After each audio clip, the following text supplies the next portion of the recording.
Genangan air yang terkumpul dari aliran Sungai Bengawan Solo saat musim penghujan mampu memenuhi Waduk Gajah Mungkur. Akan tetapi, kondisi waduk bisa menjadi sangat kering saat musim kemarau tiba. Ada ribuan warga desa yang harus dipindahkan agar mega proyek ini bisa dibangun. Tugu Bedol desa ini adalah bentuk penghormatan atas kesediaan warga desa menyerahkan wilayahnya kepada negara. Kali ini kami akan mengajak Sobat Desa untuk mendengarkan kisah nyata pembangunan Waduk Gajah Mungkur yang dialami oleh seorang warga desa setempat. Bagaimana kisahnya?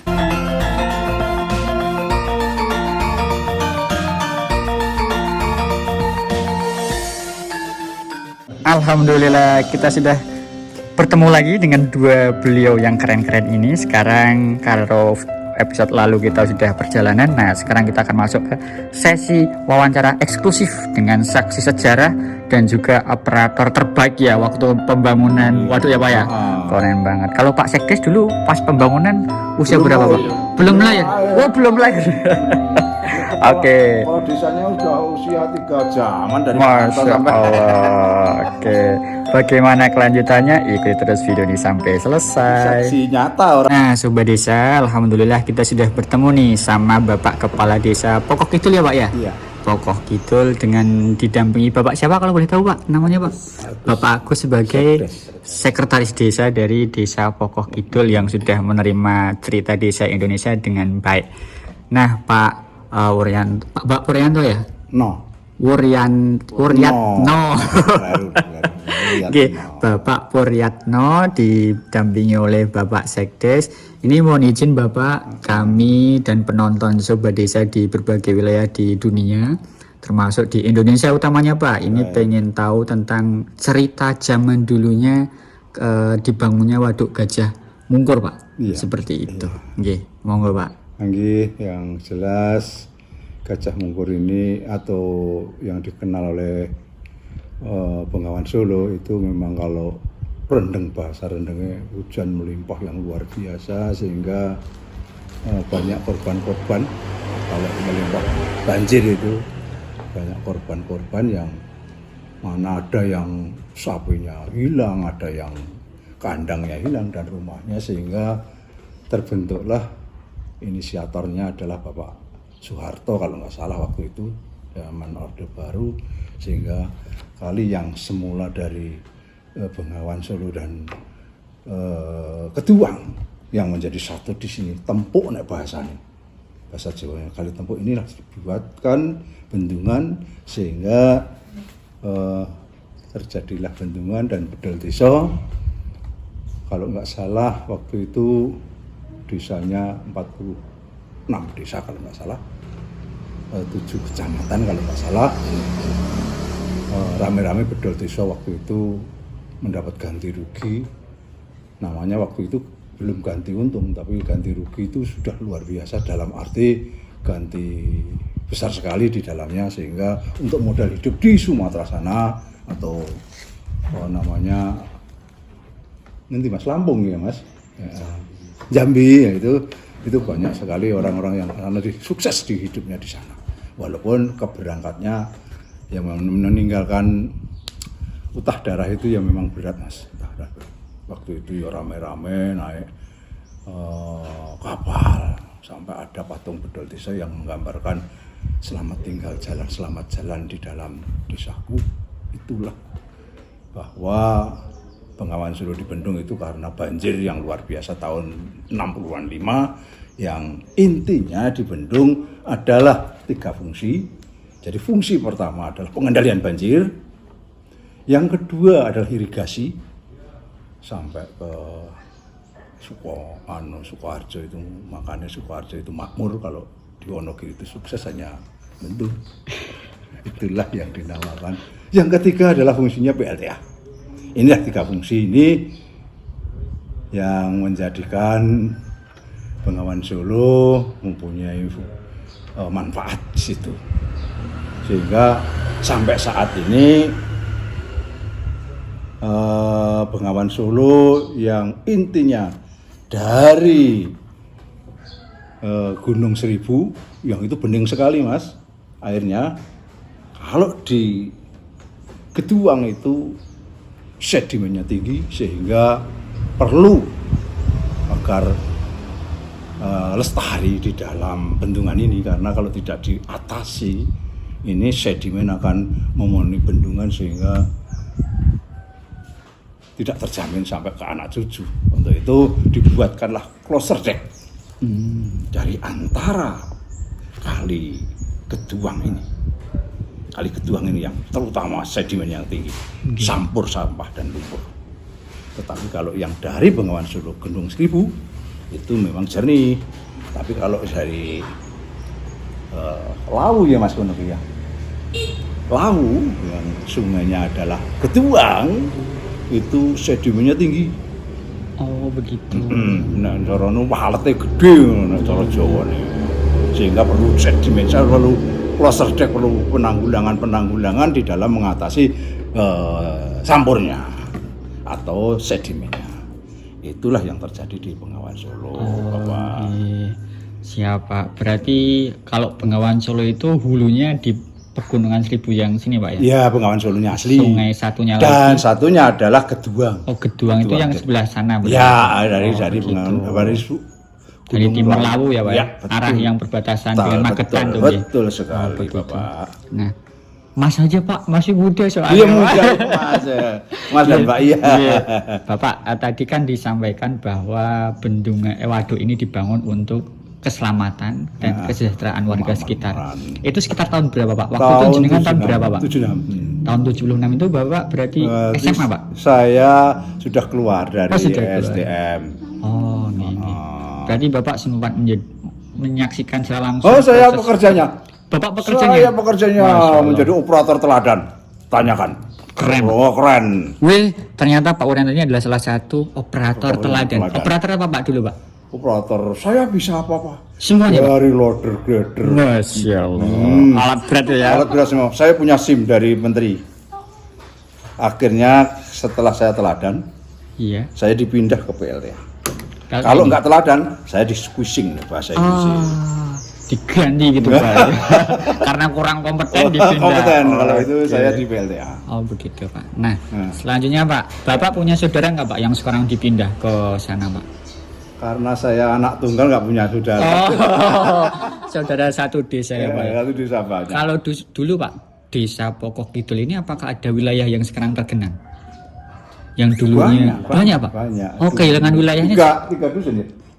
Oh, berapa dusun lali? Oh. 3 dusun kalau nggak tiga dusun loh ya. Berarti ada warga desa sini yang ditransmigrasikan keluar. Sukses semua. Kebetulan saya pernah ke daerah transmigran orang Wonogiri di Sitiung Pak. Sitiung dokter semua. Sitiung 1, 2 sampai terakhir saya ke sana dan rata-rata pakai bahasa Jawa Pak di sana Pak. Oh iya pakai. Bukan pakai bahasa orang Minang, malah bahasa Jawa. Dan makanya saya penasaran Pak, pengen datang ke asal usul nenek moyang mereka ternyata di sini.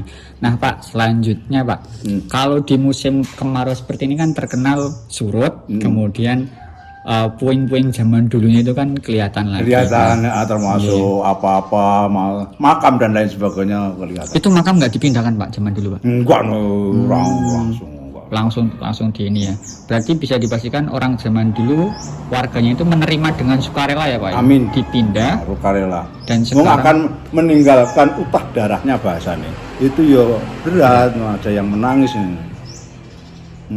Berarti warga yang sekarang ditransmigrasikan keluar itu sesekali masih datang ke sini nggak Pak? Menengok nenek moyangnya dulu, waktu dulu, tapi sekarang sudah berkembang dan sudah tua semua kok. Sudah sepuh ya. Tegese balatan saya nih bahasa Indonesia ini setara saya sudah tua seperti saya ya mungkin saya sudah 70 sudah. Mungkin nanti ada yang nonton video ini Pak dan kenal sama Bapak waktu kecil. Kenal, pasti kenal ya Pak ya. Nah, sobat desa yang di perantauan nih Bapak Wuryanto sekarang sudah sepuh ternyata dan jadi kepala desa di sini.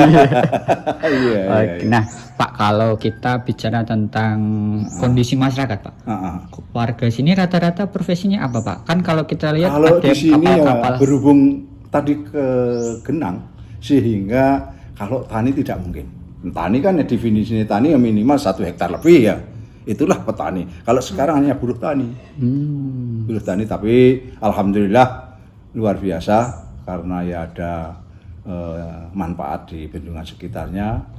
sehingga dari peternakan maupun dari perikanan juga menunjang di dalam perekonomian. Oh begitu, ya, Pak. Kalau untuk yang kapal-kapal itu mereka ngapain, Pak? Emang ada ikan di waduk, Pak? Iya, Ada ikannya di waduk? ada banyak sekali. Yang dijual di pinggir-pinggir jalan itu juga hasil dari sini. Iya. Oh, yang paling terkenal apa, Pak? Ikan apa, Pak? Nih, Ikan dari jambal, nila. Nila. Nila. Itu asli sini ya, Pak ya. Asli sini. Mantap, mantap. Iya, Nah, Pak, ini mohon maaf, Pak, saya cuma bawa satu. Ini ada kaos tulisannya sampai sini ya, Pak ya.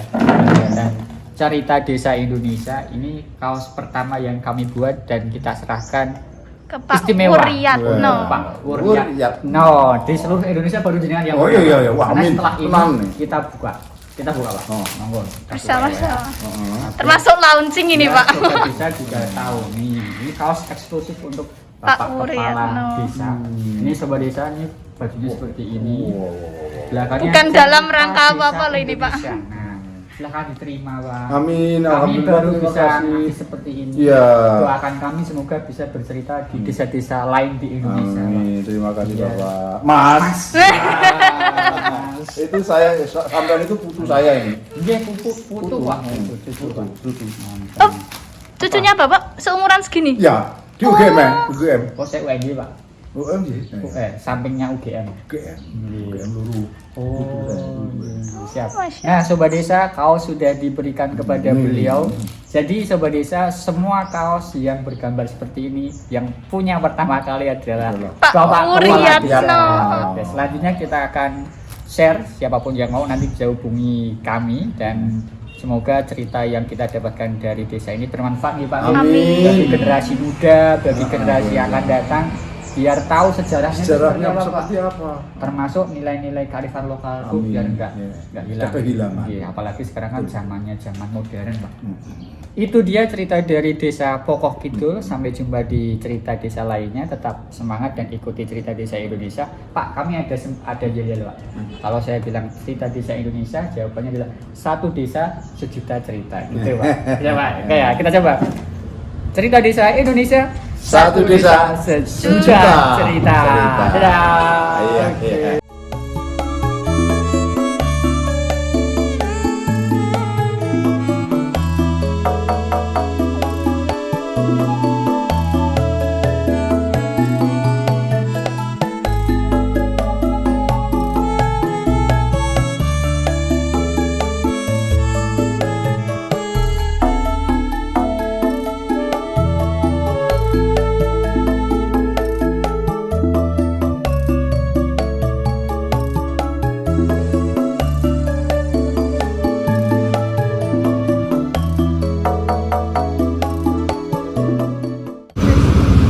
Hari ini kita akan melanjutkan perjalanan menuju ke sebuah wilayah yang sudah terendam selama puluhan tahun. Dan wilayah ini kembali muncul ketika musim kemarau, yaitu saat Waduk Gajah Mungkurnya surut. Dalam episode sebelumnya kita udah dapat cerita banyak dari Bapak Kepala Desa terkait dengan sejarah pembangunan Waduk Gajah Mungkur. Dan ternyata sejarahnya itu sangat panjang ya. Banyak sekali warga yang harus meninggalkan tanah kelahirannya, termasuk makam-makam kuno, Sobat Desa. Jadi menurut penuturan beliau itu makam-makamnya tidak sempat dipindahkan, jadi langsung digenang oleh air. Dan ketika musim kemarau seperti ini, dia akan muncul lagi ke daratan karena airnya surut. Maka dari itu hari ini kita akan mencoba ke lokasi tersebut. Bagaimana keseruannya? Ikuti terus cerita desa Indonesia, satu desa sejuta cerita. Lanjut. Assalamualaikum Sobat Desa. Barusan kita sholat dan kita sudah sampai nih di kantor Kepala Desa Pondok Sari, masuk ke wilayah Kecamatan Nguntoronadi di Kabupaten Wonogiri. Hari ini sudah jam 4 sore. Alhamdulillah cuacanya sudah tidak terlalu panas terik. Ini sudah lumayan dingin ya daripada tadi siang, karena mataharinya sudah cukup turun ya ke ufuk barat. Kita barusan sholat Sobat Desa, sholat di masjid ini. Keren banget masjidnya, bersih dan nyaman kita dalam beribadah. Kemudian setelah ini kita akan menuju ke sana itu ya. Kita akan menuju ke kita akan menuju ke desa yang tenggelam selama puluhan tahun akibat proses pembangunan Waduk Gajah Mungkur yang masuk ke sini, wilayah Desa Pondok Sari, Kecamatan Nguntoronadi, Kabupaten Wonogiri, Provinsi Jawa Tengah. Lokasinya ada di sebelah sana itu. Nah, hari ini kita akan mencoba melihat sisa-sisanya ya. Semoga masih ada, dan kita masih ditemani oleh motor kita yaitu Blacky yang sudah blutuk sobat desa, sudah sangat kotor dengan debu-debu perjalanan yang sangat jauh sekali. Ini debu yang sangat tebal. Oke Za, ayo kita siap-siap, kita lanjutkan perjalanan ke peninggalan desa yang ditenggelamkan karena proses pembangunan Waduk Gajah Mungkur. Nanti desanya termasuk ke dalam wilayah Desa Pondok Sari, Kecamatan Nguntoronadi. Kembali lagi bersama si hitam Blacky yang akan mengantarkan kita untuk melihat desa-desa indah di seluruh Indonesia. Kita sekarang menuju ke lokasi yang ditunjukkan oleh Pak Wuryatno, Kepala Desa Pokoh Kidul. Beliau memberitahu kita bahwa lokasi desa yang tenggelam salah satunya ada di wilayah Desa Pondok Sari. Dulu kepala desanya namanya Pak Ibnu. Sebenarnya kita sama Pak Wuryatno itu diminta untuk menemui beliau biar tahu sejarah-sejarahnya. Cuman karena waktu kita hari ini terbatas, jadi kita belum bisa nih silaturahmi ke tempatnya Pak Ibnu untuk mendengarkan cerita dari beliau. Insya Allah kalau ada waktu kita bakalan datang ke sini lagi. Oke ya, kita lanjutkan ya perjalanan menuju ke desa yang tenggelam. Ngomong-ngomong, saat ini kondisi desa di Pondok Sari ini, kanan kiri kita ini banyak banget pohon jati sobat desa. Ciri khasnya Wonogiri kan memang ini ya, terkenal dengan kayu-kayunya ya. Nih, sebelah kanan ini banyak banget kayu-kayu jati yang masih di usia muda lah. Oke, ini ada Tugu Lilin. Tadi kata bapaknya itu belok kiri. Kita belok kiri, terus lurus ke arah sana. Oh, nih sobat desa. Monggo, warga kalau sore-sore sudah pulang membawa tumpukan rumput dan jerami untuk pakan ternak di rumah. Kalau begitu kami lanjutkan perjalanan. Nanti kalau sudah sampai kita sambung video ini. Jangan lupa dukung kami dengan cara like, comment, subscribe, dan share ya. Satu desa, sejuta cerita. Lanjut. Perjuangan mencari lokasi desa kuno yang kembali muncul di permukaan karena air Waduk Gajah Mungkur mengering bukanlah pekerjaan mudah. Tidak sedikit warga desa yang ternyata juga tidak tahu keberadaan desa kuno yang kami cari. Hal ini membuktikan bahwa mendokumentasikan sejarah sebuah desa adalah hal yang sangat penting agar generasi masa depan bisa memahami asal-usul nenek moyang mereka. Terima kasih sudah mengikuti penelusuran kita di desa-desa yang tenggelam di wilayah Waduk Gajah Mungkur. Meskipun belum ketemu, tapi kita akan lanjutkan di episode selanjutnya ya. Semoga di episode selanjutnya kita udah menemukan desa tua yang tenggelam. Kalau begitu kami pamit dulu. Cerita Desa Indonesia, satu desa, sejuta cerita. Dadah!